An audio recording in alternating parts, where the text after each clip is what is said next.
Support for this podcast comes from Frito-Lay and the 2023 Snack Bracket Championship. The Frito-Lay Snack Challenge is underway, and fans are voting on their favorite snacks to crown champion. We're talking about prime-time matchups between the best 64 snacks in the land. Will Ruffles Ridges reign supreme?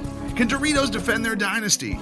Or will Smart Food use their smarts for a surprise upset? Only you can decide. Get in on all the action for a chance to win up to $1,000 or a year's worth of snacks. Let your snacks be heard. Just go to fritolaysnacket.sbnation.com to vote and enter for a chance to win. No purchase necessary. Sweepstakes ends April 3rd, 2023. Void where prohibited. Year's worth of snacks awarded in the form of 52 coupons, each good for one bag of chips. See official rules at fritolaysnacket.sbnation.com.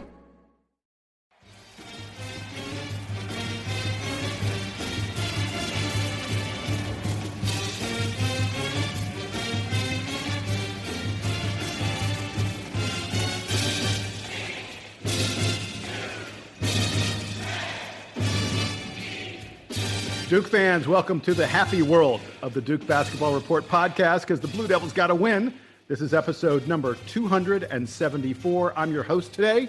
My name is Jason Evans, like you didn't already know that. And like you didn't already know that joining me, as always, are Donald Wine and Sam Klein. Sam, I go to you first. How you feeling this morning? I am good. It is a snowy day up here in Boston, and I did not get to watch the game live last night, but I watched it this morning on the very crisp hour and 15-minute condensed version on the Watch ESPN app. So that was highly efficient. Hang on. You said so this is the world we live in. It's snowy there? In Atlanta, yes. It's like mid-60s. Like I took a walk in my shorts yesterday. I sit in my shorts in the apartment. But then it's a whole process when I do have to go outside, because I have to switch from like shorts and a t-shirt to like full winter gear, which involves, like putting on the long johns and everything. And then the moment that I come back into the apartment, it's very warm and I have to immediately take all the clothes off, which I think is a terrible image in everyone else's mind, but it's just the reality that I live in.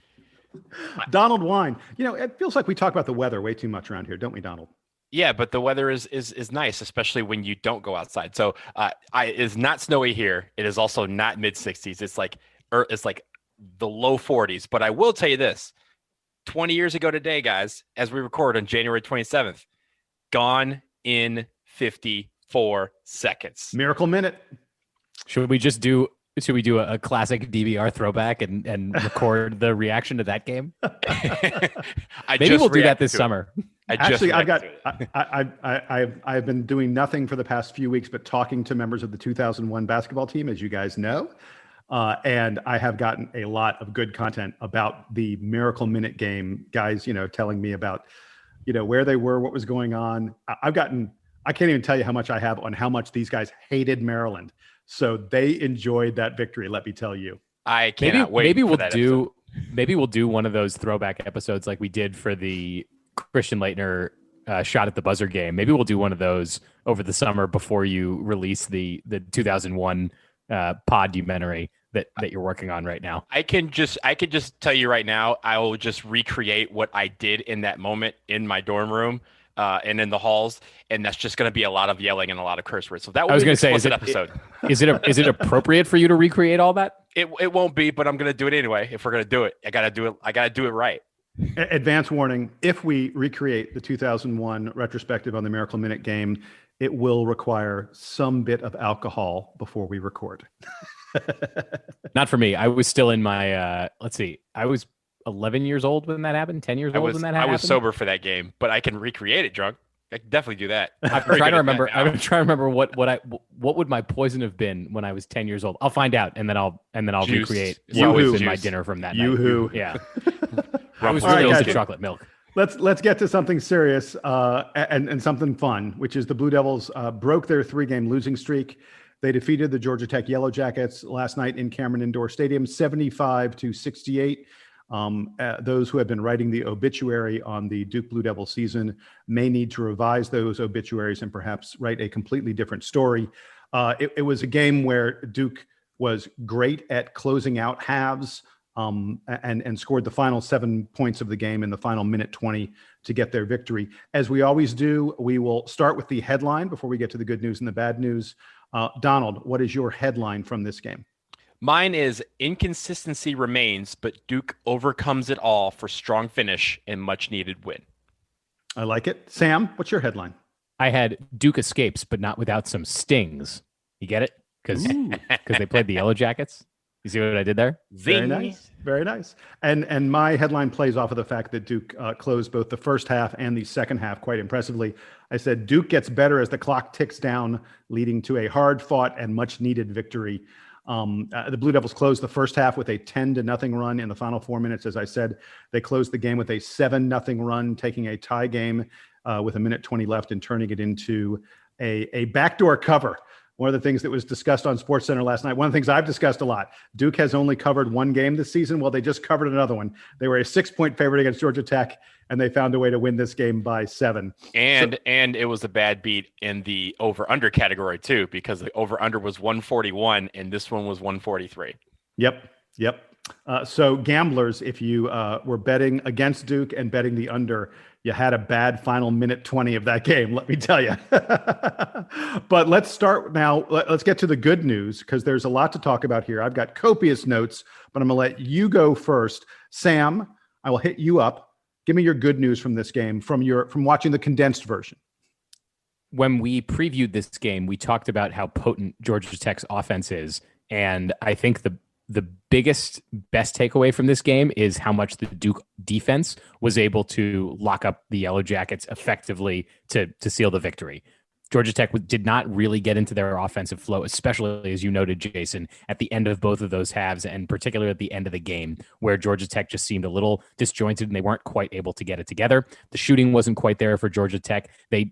Duke was able to hold them under 70 points, which I think we had failed to recognize this, but in looking at Georgia Tech's season to date, 70 is kind of the threshold for them. If Georgia Tech is able to score 70, they almost always get a win. If they don't score 70, they almost always lose.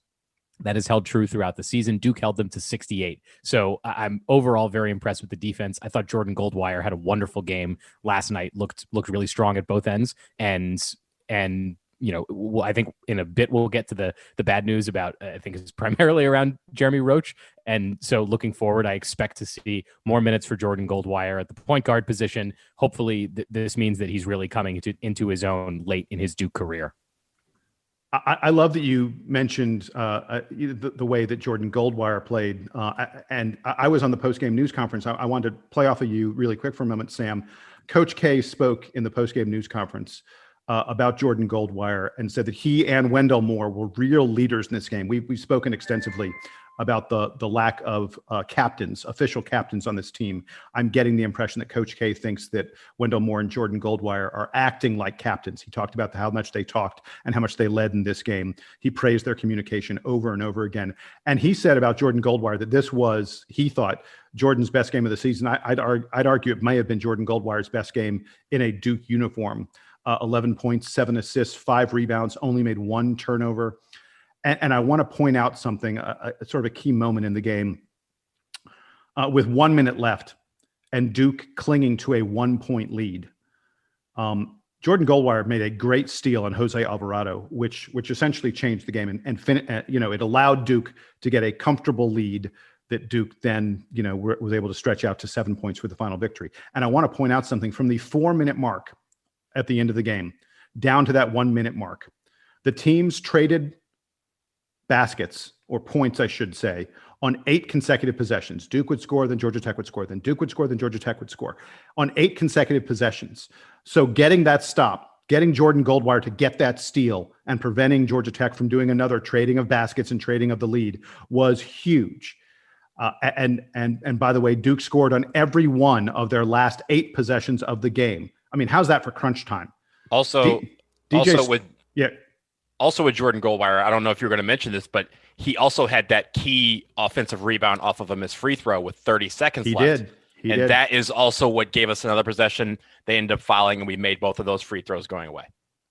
So that's us talking about how great Jordan Goldwire played. Donald, give me something else you liked. I bet I know where you're going to go. Free throws. You have to talk about free throws. Absolutely. And this was a point of emphasis.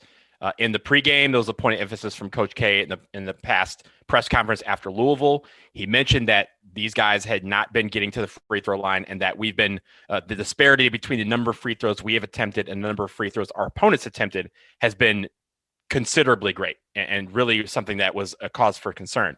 Well, in this game, they did all right. You could tell with, and I think with Goldwire and even with, Jalen Johnson, Matthew Hurt, they put a lot of emphasis on getting to the rack.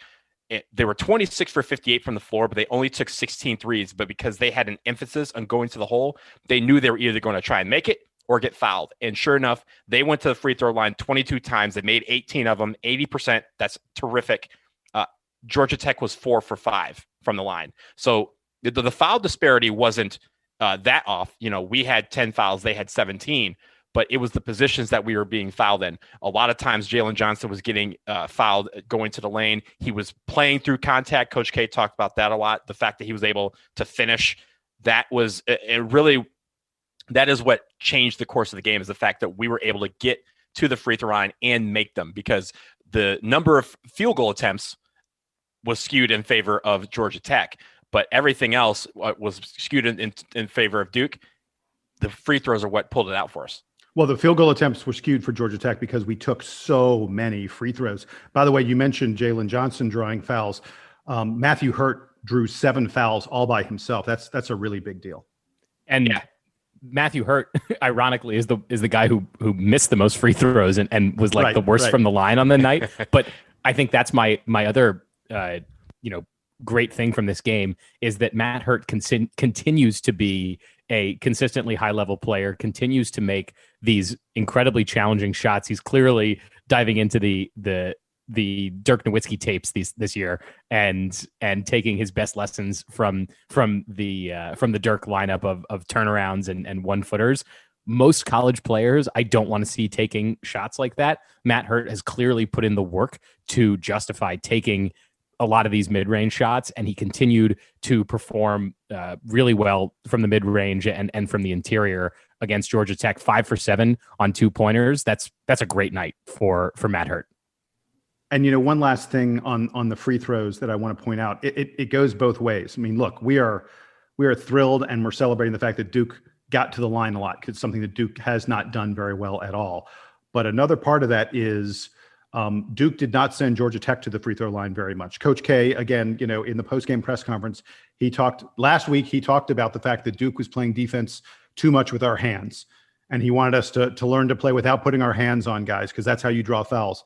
Clearly, they worked on that. He said they worked on that in practice. They watched some tape and they learned those lessons. Now, Georgia Tech is not a team that puts you in foul trouble a lot, but Duke only committed 10 total fouls in this game. Donald, I think you mentioned that. And Duke didn't have a single guy who had more than 3. We've seen Matthew Hurt, we've seen Jalen Johnson get in trouble on picking up too many fouls this season at various times. So it was really great to see that not happen with them. And with that, I want to transition to one more good thing that I really wanted to mention, which is the Duke big men. And again, I sort of go back to what we talked about in the preview. One of the things I mentioned was Georgia Tech tends to play like 4 guards around 1 big man. And that as a result, Duke is going to have an advantage on the interior. And they really took advantage of that advantage. We hammered Georgia Tech on the boards. We beat them 43-28. That's a 15 rebound advantage. It's yet another way that this game was sort of the opposite of the Louisville game. In Louisville, we got killed on the boards. We got killed at the free throw line. Against Georgia Tech, we killed them on the boards. We killed them at the free throw line. Clear that those are ways that you get to win games. And I got to talk about Mark Williams. Guy was an absolute difference maker in the first half. And it wasn't just the fact that he was getting some buckets. Just his presence, I think, in the lane changed what Georgia Tech was trying to do on offense. His length around the hoop makes it so that even when he's not recording official blocked shots, he's affecting things. And Coach K said in the postgame that Mark has had a few really good days in practice lately, and they realize they have to get him in games more. He showed in this game he deserves those minutes. He needs to get those minutes. He makes Duke a better team when he is on the floor. I really hope he builds on this. He could be incredibly special with the length and athleticism that he has. I'd hope we didn't see him as much in the second half as I really hoped. He played a lot in the first half, not as much in the second half. I think part of that was that Johnson and Hurt were playing really, really well together, and Coach K did want to break that up. But we've been talking about consistency. If Mark Williams can build on this and be consistent, if he can be consistently 15 minutes and impacting the game in those 15 minutes, that's huge for Duke. Yeah, and really when it comes to Mark Williams, there's one instance in the first half that I'll talk about, and it translates to what he did in his limited minutes in the second half. So in the first half, there was a point where he got the ball, he dunked it hard. The next play, there was a foul, and it was called the goaltending on him because he pinned the ball off the backboard. But when he did it from like 8 feet away. So you could tell his length, he reached out and just barely missed it. And just barely missed getting it in time. So there was that. But then on the very next possession, we had a miss, and he was blocked out by a guy who was 6'5". And I feel like at halftime, they talked about saying like, yo, you are 7 inches bigger than everyone else on the floor. You were the biggest man on the floor. Use that length, use that power, use that strength. Because in the second half, when he did come in, he had one move where he got the ball. He backed him down with a power dribble and basically cleared everybody out of the lane where he could just dunk it easily and with authority. So that's what you want to see from Mark Williams. And on rebounding, he was great, minus a couple of possessions. But I think if he can consistently realize that he is the biggest, strongest dude on the court, he's going to be consistent in getting what he wants. Guys, I've got one last little piece of good news, and it's going to start out in a way that's going to surprise you. You're going to be like, how is this good news? So Georgia Tech at one point hit a three-pointer that clanged against the back of the rim, shot straight up in the air, about 10 or 12 feet in the air, and dropped through. I mean, completely lucky. They also hit a ridiculous prayer from 25 feet as the shot clock was running down. Dude just tossed it up. It almost hit the roof. It went so high. I mean, that shot had maybe a 3% chance of going in when it left his hands. Even with those two incredibly lucky threes, neither one of those have any business going in. Even with those two incredibly lucky threes, Georgia Tech only hit 33% of their threes in this game. They are one of the best teams in the country at hitting three-pointers. They're generally up near 40%. We closed out well. We made sure their threes were contested, and that was a huge part of keeping them from scoring. Other than Jose Alvarado, there is no one on that team that had a good offensive game, and no one on that team was really going off from three. And that has been Georgia Tech's formula for success in the past. I credit the Duke defense with playing a role in stopping that. And so with that, guys, it is time to get the bad news. We had fun talking about the good news, but not everything is good. Donald, I'll go to you first. What are the vegetables? What's the autoplay videos that we have to endure from this game? Okay, so I'm not going to talk about the obvious one because I know one of you guys is going to discuss it. I want to talk about some of the other ones that are out there. Namely, Wendell Moore, we talked about his leadership, and his leadership was great. But Wendell Moore, Jeremy Brakefield, and Joey Baker were largely ineffective on the night on offense. If you throw in Jeremy Roach as well to that, they combined went 1 for 11 on the night. It came down to, DJ Stewart, Matthew Hurt, Jalen Johnson did well, and Mark Williams and Jordan Goldwire did well on both ends of the floor, but everyone else was largely ineffective. And you want to see consistency, and that consistency isn't there from those guys. We've seen them have good nights followed by bad nights. We've had them had bad nights followed by more bad nights. We want to see them get more consistent where we can rely on them, even if it's for 8 points a game, even if for 6 points a game, even if it's for 3 or 4 rebounds, whatever that is. I want them to build on that consistency. We just haven't seen it yet. And that was partially why Georgia Tech was in this game and crept back into the game after we were up 11 at one point. Yeah, I wanted to see more of Jamin Brakefield. It does feel a little bit like Coach K has relegated him back to being out of the lineup now that Jalen Johnson's back. But I thought that during Johnson's absence, that Brakefield held his own, more than adequately for this team and probably deserves to be playing more minutes. I hope that there's a way for him to be getting into the rotation a little more, especially since it still feels like Henry Coleman's not breaking through either. But yeah, Donald, I see your point that as good as a couple of the guys have been consistently for Duke this year, most of the players have still continued to be inconsistent. And you would like to see, instead of it being 3 or 4 guys you can count on, that there are 5 or 6 or 7 guys to count on. And that is probably what takes Duke up to from, a good team to a great team. Hey, let's be clear. I don't think there are 3 or 4 guys at this point that we feel like we can rely on. Matthew Hurt, to me, is the only consistent performer for Duke on this season. And we got to get to 3 before we can get to 5.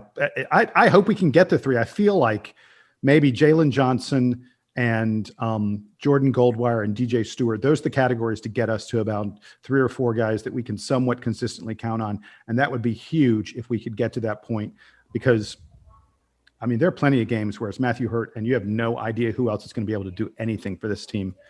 I did want to mention, boy, I hate to do it. We got to talk about Jeremy Roach, don't we? I mean, he had 6 straight games where he scored in double figures by slashing to the rim, by drawing fouls, and he even hit some threes in those games. Lately, he is a shadow of that player. This is the 2nd consecutive game where he's failed to even score a single point.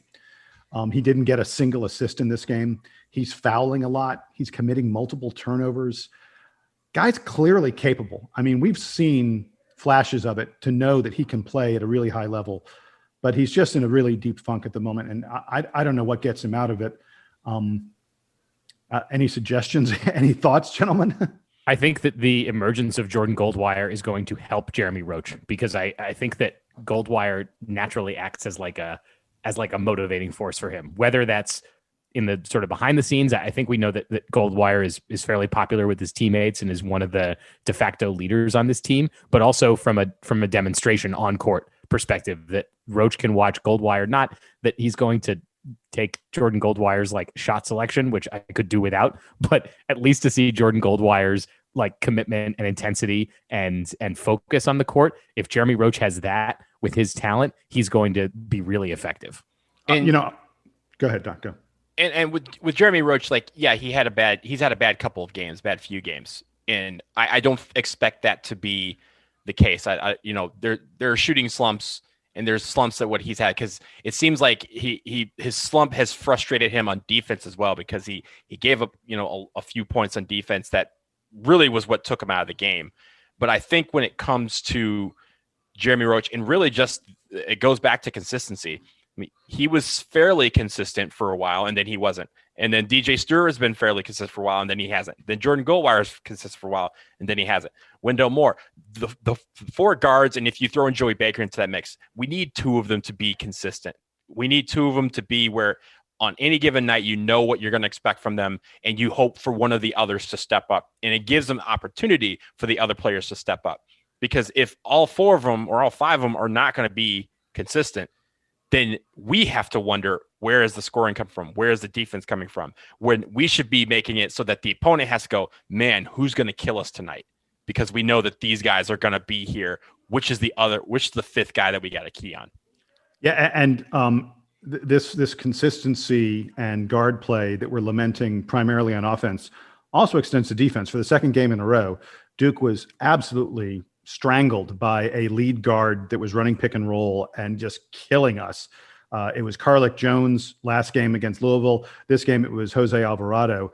I just feel very lucky that Clemson, our next opponent, does not have a lead guard on that level. Nick Honor and Alamir Dawes are the 2 guys who play point guard for Clemson. We'll talk more about them in just a little bit. But luckily, neither one of them are as good as Jose Alvarado and Carlick Jones. I almost have. I sent this to some friends last night. I'm sure you guys know the scene from A Clockwork Orange, where Roddy McDowell is strapped into a chair and his eyes are being held open by a device, and he is forced to watch on screen something that he is supposed to learn over and over and over again. I won't get into the whole plot of A Clockwork Orange, but he's trapped there and his eyes are pried open and he is watching, this stuff on a screen. I almost feel like we should take Jeremy Roach and force him to watch Carlick Jones and Jose Alvarado just carving us up with the pick and roll for a couple hours or days in a row, so that Jeremy Roach picks up some tips, because I think he can be that kind of player. He has the body type, he has the handle that he could be that kind of player at some point in the future, and it would be a great weapon to have in our arsenal, because we're seeing it used against us a tremendous amount. Thanks a lot, Jason. I was planning on sleeping this evening, and now I got to have that image in my head. I'm just going to be watching TV with my eyes wide open. That's great. Yeah, I have genuine nightmares about that movie. So. Sleep is overrated anyway. I got one more little bad thing, and then Sam, I know you got one more, and then we'll wrap up the bad. I do want to mention that Duke is still searching for a good outside shooting game. DJ Stewart got hot for a little stretch, but we still ended up only hitting 31% of our threes. I counted at least 6. Yes, 6 wide open threes that we missed. And by wide open, I mean there was no one within 10 feet of our man. And there were 2 times in the second half, right around the 8-minute mark, between the 8 and the 7-minute mark of the second half, Duke had a 4-point lead. And on back-to-back possessions, Duke got 5-on-3 fast breaks. 5-on-3. And on each of those possessions, we ended up getting a wide open, no one near him, take time, lick your fingers, stick it in the air, and check the direction that the wind is blowing kind of time for Matthew Hurt and DJ Stewart to take 3-pointers. Wide open 3-pointers, plenty of time. They clanked both of them. Neither one of them went down. Look, I know you can't hit every 3, but goodness gracious, can we get a game where we hit at least a third of them? 31% in this game, including a ton of wide open misses. Duke's got to have good outside shooting games at some point, don't they? Please. The wide open ones are the ones that they make it demoralizing quicker, because if we hit them, the other team is like calling timeouts on some of these plays immediately. Because I mean, like you said, there was some where, they literally could drop the ball and like play a game of cards and then shoot the ball, and they had enough time. If they make those, the team is immediately calling timeout to be like, yo, where is the defensive lapse in this? Because that is where the backbreakers come. The one other bad observation that I had sort of relates to that, Jason, which is that Duke only has 16 assists on 26 made field goals, but with we talked about how many free throws Duke attempted. With all those additional free throws, I still don't think the ball is moving around well enough where, and maybe it is just guys need to make the open shots when they get them, but I want to see the passing improve. I want to see the ball movement improve. I've talked about that for a few weeks. I still think Duke has a little ways to go in that department. Yeah, Sam, that's definitely true. And we're going to see if we can go in that direction with our next opponent, the Clemson Tigers. We will be previewing that game coming up after this quick break.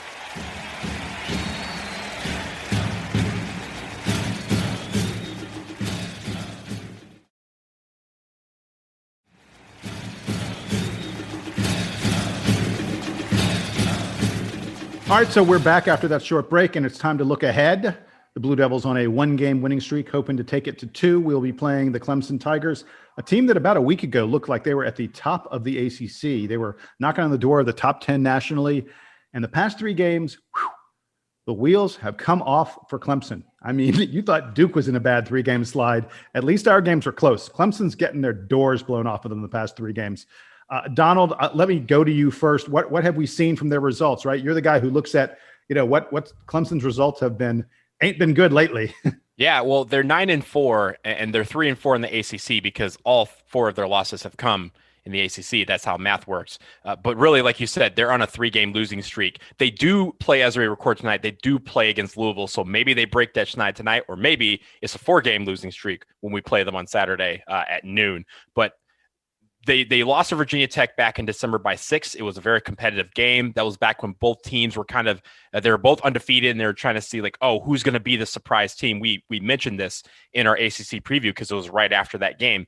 And then over the past 11 days, they've lost to UVA by 35, to Georgia Tech by 18, and to FSU by 19. So they really have got to figure out a way to clamp down on defense because they've given up a lot of points in all of those games. Their best wins, however, are against FSU. They played FSU twice already, and they did beat Alabama early in the year, which has turned out to be a very significant win for them when it comes to the NCAA tournament seeding. They've also beat Purdue, Maryland, Miami, and NC State. So those are the teams that they've kind of played so far this year. Their non-conference schedule, other than those games, has nothing really to write home about, but I will say when it comes to how they play, when they beat Alabama and they beat FSU, they were very physical on the basketball, and they're able to kind of push up against guys and make them do bad things with the basketball. When they played FSU earlier this week, they didn't do that, and FSU was like, "Cool, we'll just beat the brakes off you," and that's what they did. So that those sort of things, I'd like to look at the game tonight. Obviously, we can't preview their game tonight against Louisville. I will be interested in watching how they react to how they've done so far and play Louisville, because again, that's a similar opponent that we just played. I want to see how they combat that to see what we need to do to beat them on Saturday. Yeah, there are a lot of teams sort of bunched up in the middle in the ACC, and every game really matters in that kind of case. When this game against Louisville for them tonight and the game against Duke, win those, suddenly you're feeling pretty good. Lose those, suddenly you're in real trouble. It can get away from you quickly, or it can accelerate nicely for you depending on what happens in these various games. I want to look at the advanced stats like I always do for Clemson. This is a great defensive team. Earlier in the season, they were number one, the best team in the land, according to Ken Pomeroy, in their defense. But, like Donald said, they have been crushed in their past 3 games, giving up 80-plus points in each of those losses. By the way, Clemson's a team that does not play at a fast pace, sort of like Virginia. They play slowly. So to give up 80 points is a really big deal for them. Both Virginia and Georgia Tech hit better than 60% of their threes. I mean, that's a huge number. And then Florida State went to the free throw line almost 30 times against them. You give up a lot of threes, you give up a lot of free throws, your defensive efficiency is going to suffer desperately. So Clemson went from the number 1 rated defense. They're currently number 21. And that tells you how far and how fast they have fallen in the past, 10, 11 days or so. The thing that makes their D good is forcing turnovers. They're the 13th best team in the country at forcing turnovers. They're also pretty good at not drawing fouls. They typically don't foul a lot, even though Florida State managed to get to the line a lot against them. And let me talk about their offense for a moment, because they're a team that struggles somewhat on offense. They're just number 80th best offense in the country. It is fairly rare for them to score even 70 points. I talked about the fact they play at a fairly slow pace, so they don't tend to score a lot. They really struggle to get to the free throw line. They get their shots blocked at the rim a pretty fair bit, and they give up a fair number of steals, more than 10% of their possessions in with the other team racing down court after making a steal. And they're frankly a below average 3-point shooting team. They're not terrible, but they're certainly not very good at that. So those are sort of the things that I look forward to, in terms of knowing what kind of game we're going to play against Clemson.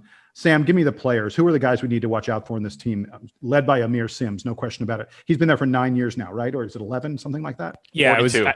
I was going to ask if you guys remember Amir Sims, who has always been a Clemson basketball player. Him and Toby Bailey were in the same high school class. So I don't know if you remember Toby Bailey, who played for 87 years at UCLA. There you go. So unlike Georgia Tech, Clemson has a much deeper bench. You're going to see maybe 9 or 10 guys get double-figure minutes for them. So I'll highlight a few of the starters and kind of key players for them, but you will see a lot of subbing for Clemson when they play Duke. That is by design. They run around a lot. And like Jason mentioned, they're a very strong defensive team. They're able to keep those bodies fresh to lock it up on defense. So that's a thing to look for. Another thing that you'll note on this team, of the top 6 guys in their rotation, 3 of them are 6'8" and above. So there are a couple of small players on this team, but there are also a few very big players, and Duke is going to have to match them with size. I think that the thing to look out for is the Duke big men getting more minutes. We talked in the Georgia Tech recap about how, yes, there was some good big men in play, but there's still even more room, I think, for guys like Brakefield and Coleman to have big games, and Mark Williams potentially to play a bigger role. Clemson is a great opponent to do that against because they bring big men. So, seeing both Matt Hurt and Jalen Johnson playing the 4, maybe even the 3 at certain times, depending on what kind of lineup Clemson throws out. One thing about Duke playing the bigs is that sometimes Clemson's big man, the guy they're playing at the center, is Amir Sims. And when they're playing Amir Sims as their primary big, I think it's going to be very difficult for Duke to have someone like Mark Williams in the game, because Amir Sims is liable to take you outside.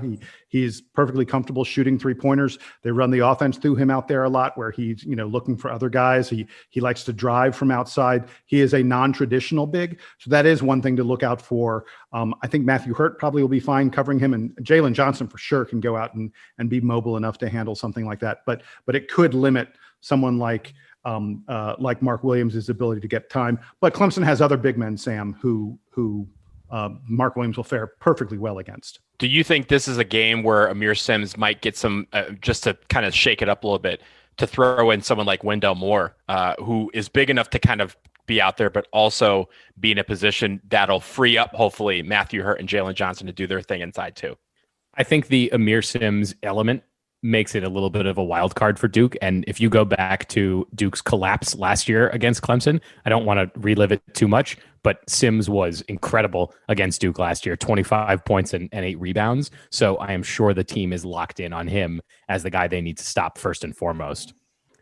Some other guys that I think are important for Clemson We mentioned earlier Alamir Dawes, who's been on that team for a few years, and Duke fans will probably remember him. John Newman is an older guard that has been there for a couple years. He's actually taken a little bit of a step back this year, in mostly to the benefit of Nick Honor, who's the one key newcomer for the Tigers. He's a sophomore transfer. He came from Fordham, where he was really only an okay player, but has been very effective for Clemson this year, averaging about 20 minutes, a little more than 20 minutes a game coming off the bench, and almost 10 points a game. And also in those limited minutes, leading the team in assists, 2.5 assists and 1.5 steals. So he's very active. He's not that big, but has been very active and very effective for Clemson this year. So Nick Honor's a guy to look out for. That kind of does it for like the main guys on this Clemson team. But as I said, lots of dudes are going to be subbing in and out for them. They've in recent games, they've had 9, 10, even 11 guys playing double-digit minutes. So watch out for lots of substitutions, and fouling out guys maybe short of Amir Sims is not going to be an effective strategy for Duke. So Ken Pomeroy predicts that Duke will win this game by about 4 points, actually by a score of 69-65, a low-scoring game. So we shall see. I certainly hope something like that comes true. This would be an important and good win for the Blue Devils. And so that's going to wrap it up for us here on episode number 274 of the Duke Basketball Report podcast. Donald and Sam, thanks for joining me here at midday on a Wednesday celebrating a Duke victory. Folks, we'll be back over the weekend to talk more about the game against Clemson. We'll have Player of the Week and all those other kind of fun stuff. We remind you, as always, please like and subscribe to this podcast so you get it as soon as we do it. And email us. Send us your emails at dbrpodcast@gmail.com. dbrpodcast@gmail.com. That's the way to reach out to us. We read those emails on the air. We love hearing from all of you whenever you reach out to us. For Donald and Sam, I am Jason. Episode 274 in the books. Duke Band, take us home. Jay will just hit another 3 against Maryland.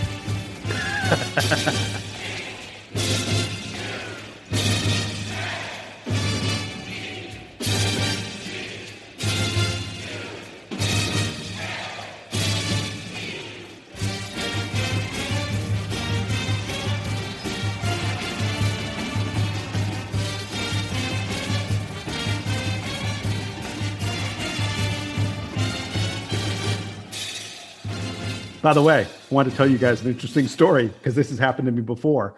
So you guys remember a couple of years ago, I interviewed Bobby Hurley and I forgot to record. Yep. Mm-hmm. Nate James.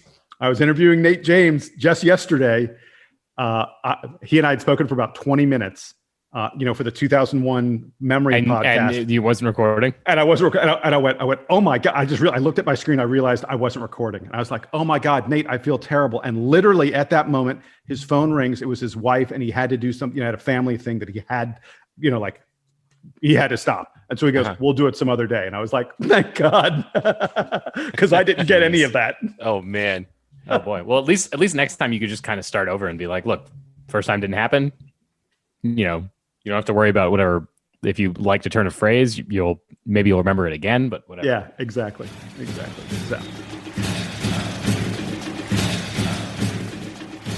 This is Jason. Hey, Jason. Greg with ST's Plumbing. How are you? Hey, Greg. I'm just fine. Good. I was just giving you a call, let you know I was headed your way. Looks like I'm giving you an estimate on water heater. Yep, that's correct. How long? Okay. About 30 minutes. Okay. Thank you. Thanks. See you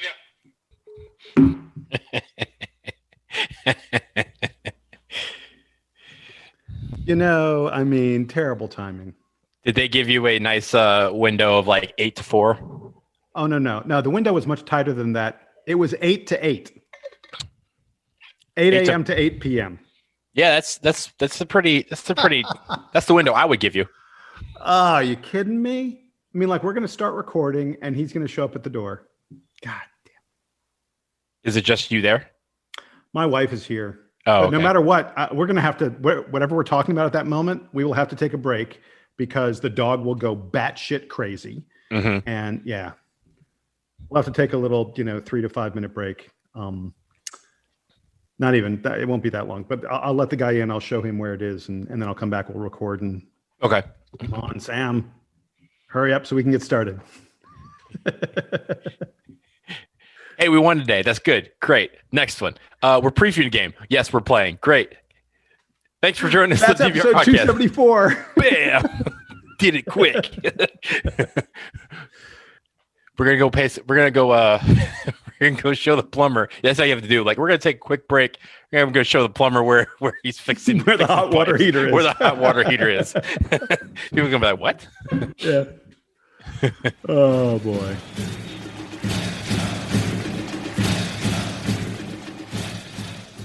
Can you dig it?